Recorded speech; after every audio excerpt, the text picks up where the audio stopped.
Anomalous property of lithium part 3 start कर रहे हैं। 2 में आपको पूरा बताया है कि एल्कली मेटल्स कैसे रिएक्ट करते हैं, फिजिकल प्रॉपर्टी पार्ट 1 में, सेकंड में केमिकल प्रॉपर्टी, थर्ड वन हम बता रहे हैं एनोमलस प्रॉपर्टी। अब ये लिथियम क्या है कि जैसे हेड एलिमेंट के रूप में रहता है ग्रुप में, बट हर जगह ये डिफरेंट तरीके का बिहेवियर देखता है।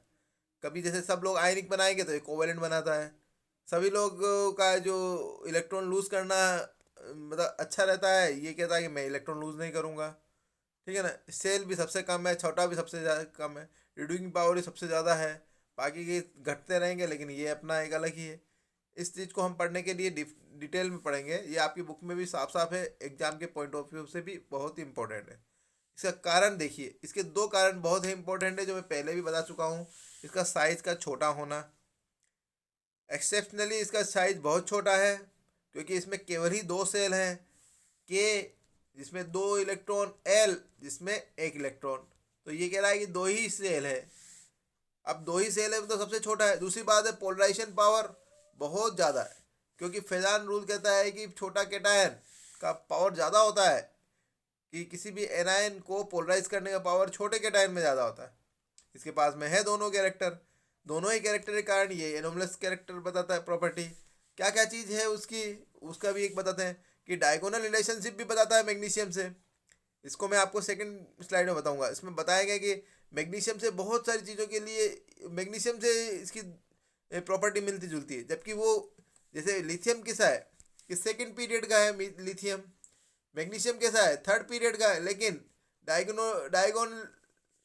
डायगोनली जो मैग्नीशियम प्रेजेंट है ग्रुप 2 में, ये किसमें ग्रुप 2 में पीरियड 3 में, ये ग्रुप 1 में पीरियड 2 में, पर आपस में दोनों आपस में क्या हो रहा है, सिमिलरिटीज बता रहा है। इसको भी हम बताएंगे। ठीक है ना। देखो पहली बात समझिए यहाँ कि लिथियम किस तरीके से अपने ग्रुप वाले अलग मेंबर्स, जिसमें lithium, sodium, potassium, rubidium, caesium, francium, इन सबसे अपना अलग दिखाता है। जिसमें से पहली चीज, ये मच हार्डर है ना, ये सबसे ज़्यादा हार्ड में आता है, या मतलब बहुत ज़्यादा हार्ड में, जबकि आना नहीं चाहिए था पर आता है।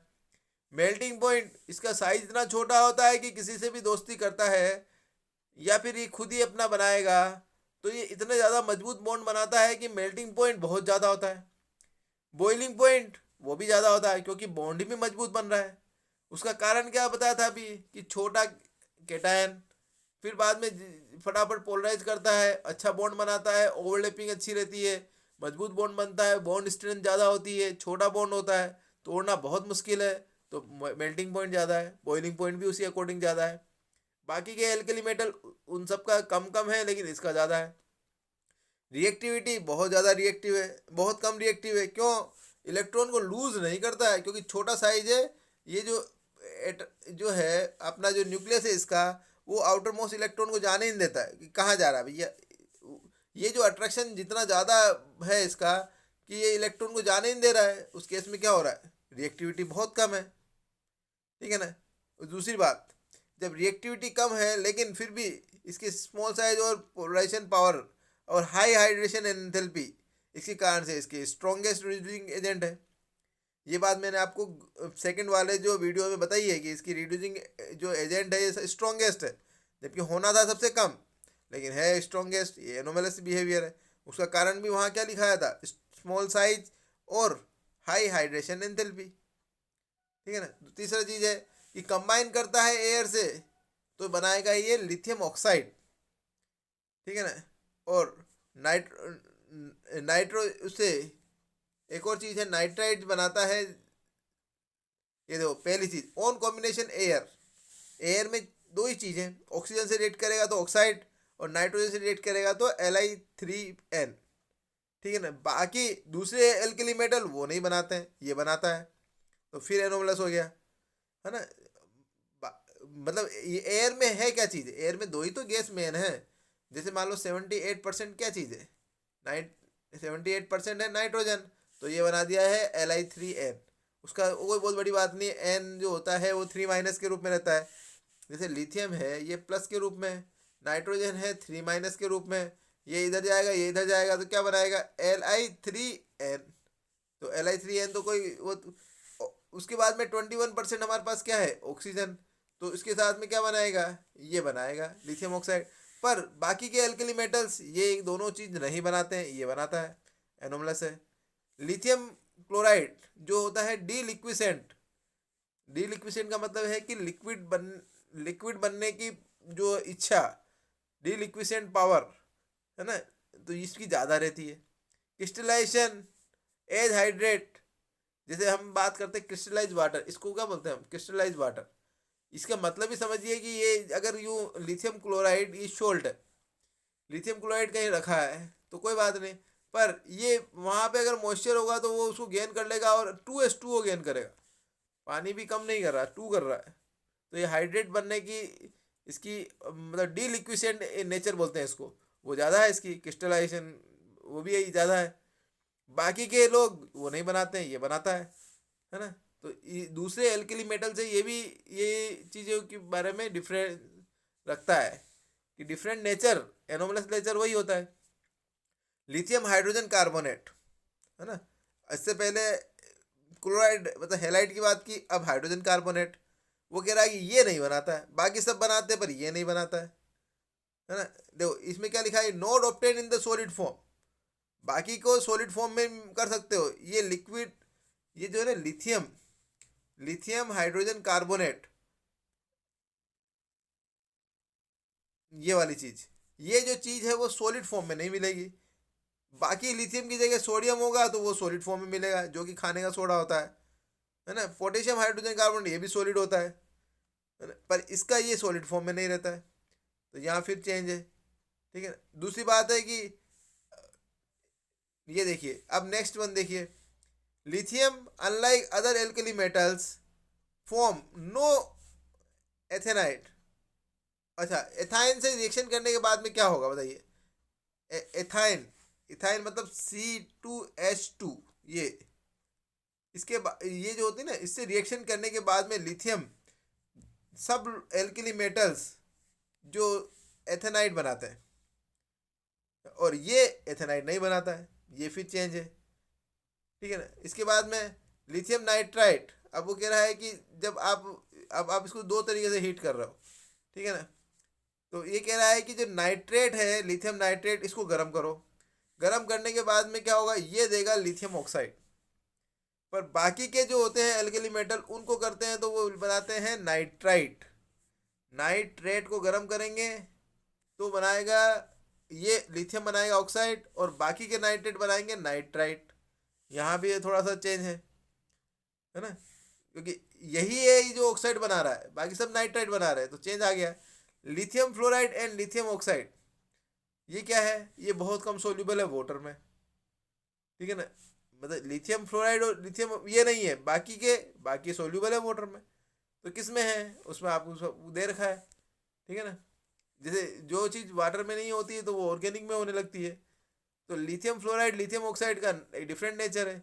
यहाँ सब चीज़ें क्या चीज़ बताई गई है कि लिथियम दूसरे वाले एल्कली से थोड़ा सा गड़बड़ करता है, पर किसी से सिमिलरिटी तो बोले कि पास वाले ग्रुप 2 से सिमिलरिटी है ना। ग्रुप 2 जैसे मैग्नीशियम, जिसको हम कहते हैं डायगोनल रिलेशनशिप, ऐसा वाला, इसमें क्या हो रहा है, ये 2 नंबर वाला पीरियड है, ये 3 नंबर वाला पीरियड है, ये नंबर 1 वाला है ग्रुप वाला, ये नंबर 2 वाला है।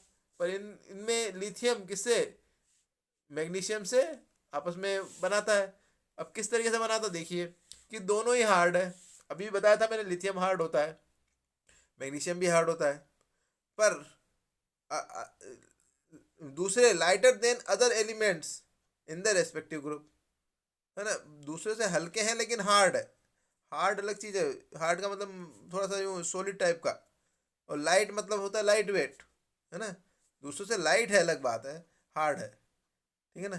अच्छा, वाटर से रिएक्ट करेंगे तो वो स्लोली करेंगे, बहुत धीरे धीरे करते हैं। कौन, लिथियम और मैग्नीशियम दोनों।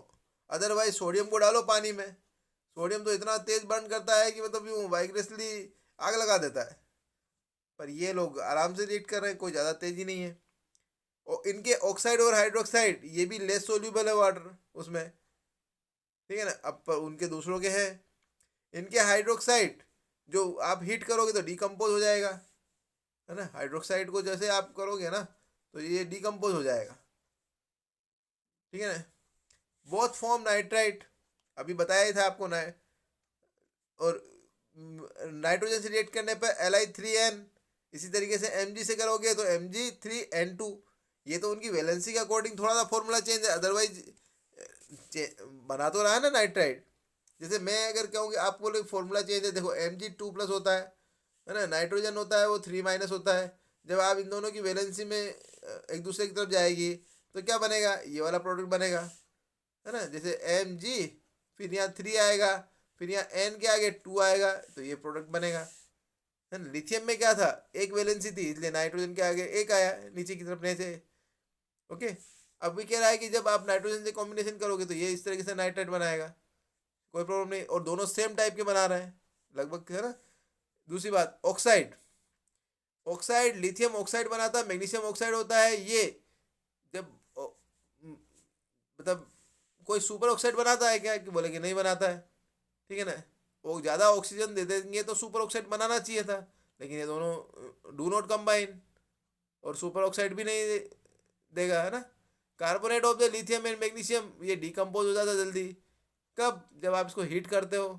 अब हीट करने के बाद क्या बनाओगे, कार्बोनेट में होता ही क्या है, इससे पहले वाले में मैंने आपको बताया था ऑक्सो एसिड में, कि जैसे कार्बोनेट है तो कार्बोनेट में होता है क्या, CO3 2-, ये कार्बोनेट है। जैसे आप इसको करोगे तो ये टूटेगा, टूटने के बाद में एक तो देगा CO2 गैस, जो कि अक्सर देते हैं। जैसे मैं बेकिंग सोडे में क्या होता है, कार्बोनेट होता है, क्या होता है, इस पहले CO2 गैस निकलती है, तभी तो आप वो स्पंजी केक बनाना, स्पंजी कुछ भी चीज़ होगी, केक होता है, ब्रेड होता है, बटर, ये सब चीज़ें CO2 के कारण हो रहा है। और उसमें आप यूज़ क्या करते हो, NaCO3, मतलब कार्बोनेट को जब भी गर्म करोगे तो CO2 तो देता ही देता है। और एक और देता है इसके साथ में, ऑक्साइड, ठीक है ना। तो ऑक्साइड देता है कब देता है, जब ये गर्म करोगे। तो लिथियम के कार्बोनेट पे भी ऐसा ही होता है, मैग्नीशियम के कार्बोनेट पे भी ऐसे ही होता है। तो इनमें दोनों में सिमिलरिटी है। ये भी इसके बिहेवियर को बताता है कि भैया कि किस तरीके से दोनों सेम है। Next one, solid hydrogen carbonate are not form by the lithium and, पहले भी था कि हाइड्रोजन कार्बोनेट लिथियम का सॉलिड प्राप्त नहीं होता, तो मैग्नीशियम का भी नहीं होता है, यहाँ सिमिलरिटी है। लिथियम क्लोराइड मतलब दोनों के हेलाइट, मैग्नीशियम क्लोराइड, ये दोनों एथेनॉल में सोल्यूबल, एथेनॉल मतलब ये शराब, है ना। पानी और शराब में दोनों अलग अलग चीज़ थोड़ा सा, तो एथेनॉल में है दोनों सोल्यूबल। ये भी दोनों में सिमिलरिटीज है। दोनों के जो दोनों हेलाइड है, लिथियम क्लोराइड, मैग्नीशियम क्लोराइड, ये दोनों ही क्या है, पानी के जैसे H2 है, इनके साथ में अटैच रहता है वाटर ऑफ क्रिस्टलाइजेशन के रूप में, दोनों के साथ में। हालांकि ज़्यादा है मैग्नीशियम का, कोई बात नहीं, लेकिन है तो, है ना। तो lithium chloride, magnesium chloride are deliquescent, मतलब लिक्विड बनने के लिए ये थोड़ा से आतुर रहते हैं, और क्रिस्टलाइज वाटर को करते हैं एक्वस सॉल्यूशन में, और उसके बाद हाइड्रेटेड वाटर इसमें ऐड करते हैं। ये जितनी भी चीज़ें हैं इनमें सब में क्या हो रहा है, ये मैग्नीशियम से सिमिलरिटी रखता है। सेम साइज तो समझ में आता ही था, उसके बाद में भी इतनी है कि वाटर से रिएक्शन, ऑक्सीजन से, हाइड्रोजन से, नाइट्रोजन से, कार्बोनेट क्या करेगा, वाटर कितना क्रिस्टलाइन करेगा, ये सारी चीज़ों में सिमिलरिटीज रखता है। इसीलिए उसको बोलते हैं ये दोनों की आपस में डायगोनल रिलेशनशिप है ना। अब यूजेस क्या क्या है, लिथियम आपको अक्सर एलॉय बनाने के लिए काम में आएगा। एलॉय का मतलब होता है कि जैसे मेटल एंड मेटल, इन दोनों का एक प्रोपोर्शनेट होता है, उसके बाद में ये एक एलॉय बनाता है ना। जैसे आपके कुकर होता है ना, वो मेटल नहीं है, वो एलॉय है। आपकी जो बेल होती है, रिंगिंग बेल, वो भी एलॉय होती है। आपकी जो गन मेटल, ये जो जितनी भी हार्ड चीज़ें होती है ना, जिसके अंदर टेंसाइल स्ट्रेंथ रहती है, ये प्योर मेटल जो होता है उसमें नहीं होती है। ये जब आप एलॉय बनाते हो तब होती है। तो लिथियम बहुत से एलॉय बनाने में काम आ रहा है, ठीक है ना। इलेक्ट्रोकेमिकल सेल, जो इसका आपके टॉपिक है 12th में, उसको बनाने के लिए काम आ रहा है लिथियम। सोडियम तो आपको खाने में रोज़ काम आ रहा है, कॉमन सॉल्ट NaCl। और एक और बात, न्यूक्लियर रिएक्शन जो होती है उसमें आप देखना कि न्यूक्लियर में यूरेनियम, थोरियम, है ना। तो जैसे मतलब कुछ भी चीज़ अगर रेडियो एक्टिव चीज़ों को तोड़ रहे हैं, तो आपके जब न्यूक्लियर पावर प्लांट में यूरेनियम बहुत ज़्यादा यूज़ होता है, तो यूरेनियम को जब तोड़ोगे तो क्या होगा, हीट निकलती है। देखा होगा ना, एक न्यूट्रॉन जा रहा है, यूरेनियम को तोड़ रहा है, फिर 3 न्यूट्रॉन कन्वर्ट हो रहे हैं, फिर वो अगले यूरेनियम को तोड़ेंगे, है ना, तो एनर्जी निकलेगी, इतनी एनर्जी निकलती कि पूरा गर्म हो जाता। अब उसको कूल कौन करेगा, तो बोले कि लिक्विड सोडियम को यहाँ पर डाला जाता है और ये इसको कूल करता है, तो कूलेंट के रूप में। मतलब खुद लिक्विड, खुद तो सोडियम गर्म होके बाहर जाएगा वो अलग बात है, पर उसने उसकी कूलिंग कूलिंग कर दिया वहाँ पे ज़्यादा हीट हो रही थी न्यूक्लियर पावर प्लांट में, वहाँ पर उन्हें उसकी कूलेंट के रूप में यूज़ हुआ। तो ये भी बहुत इंपॉर्टेंट है, अगर ज़्यादा एनर्जी हो जाए, ज़्यादा हीट हो जाए तो वो पूरा बस्ट हो जाएगा, है ना, सारी चीज़ें जो करोड़ रुपए लगे वो सब खत्म हो जाएगी। तो ये इंपॉर्टेंट काम में आता है। इसलिए पोटेशियम ये आपकी बायोलॉजिकल सिस्टम, जो नर्वस सिस्टम है ना, इसके लिए बहुत इंपॉर्टेंट है। और जो बनाना है ये तो बहुत अच्छा सोर्स है, तो बनाना तो रोज़ खाना चाहिए क्योंकि सस्ता भी आता है। दूसरी बात, इसके अंदर कैल्शियम भी है तो पोटेशियम भी है ना। तो और एक और दूसरी बात है कि फर्टिलाइजर, आपने पोटास के बारे में नाम सुना होगा, एनपीके।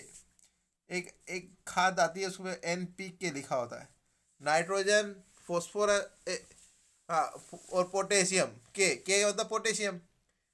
और पोटास जो आती है वो भी, उसके बाद में कुछ पोटेशियम से रिलेटेड भी आती है, K2SO4, या मतलब इसी तरीके से कुछ शोल्ट और आते हैं जो कि पोटेशियम प्रोवाइड करते हैं, और पोटेशियम फर्टिलाइजर की तरह काम आता है। और ये खेतों में जितने भी काम आते हैं उसमें ये के जरूर बहुत जगह लिखा होगा। एनपीके खाद तो नाम से ही बिकता है कि नाइट्रोजन, फॉस्फोरस एंड पोटेशियम, है ना। दूसरी बात है कि पोटेशियम हाइड्रोक्साइड जो आपके जो सॉफ्ट सॉप होता है, जैसे बच्चों के जो होता है ना बेबी सोप, या सॉफ्ट जितने भी साबुन होते हैं, नहाने के साबुन भी सॉफ्ट में ही आते हैं वैसे, वो सॉफ्ट सोप बनाने के लिए पोटेशियम हाइड्रोक्साइड यूज़ करते हैं, ठीक है ना, उससे अच्छा वाला साबुन बनता है सॉफ्ट सोप। अगला, सीजीएम क्या काम आता है, ये आपके जो फोटो इलेक्ट्रिक सेल होते हैं ना, वो उसके लिए यूज़ होता है। फोटो मतलब होता है कि लाइट आना, लाइट आके उसके इलेक्ट्रॉन्स को का स्विचिंग होना, स्विचिंग होने के बाद में रिचार्ज होना, वहाँ पर आपको सीजियम मेटल यूज़ करते हैं, है ना। तो ये सब है क्या, ग्रुप 1 के मेंबर्स हैं, ठीक है। यहाँ तक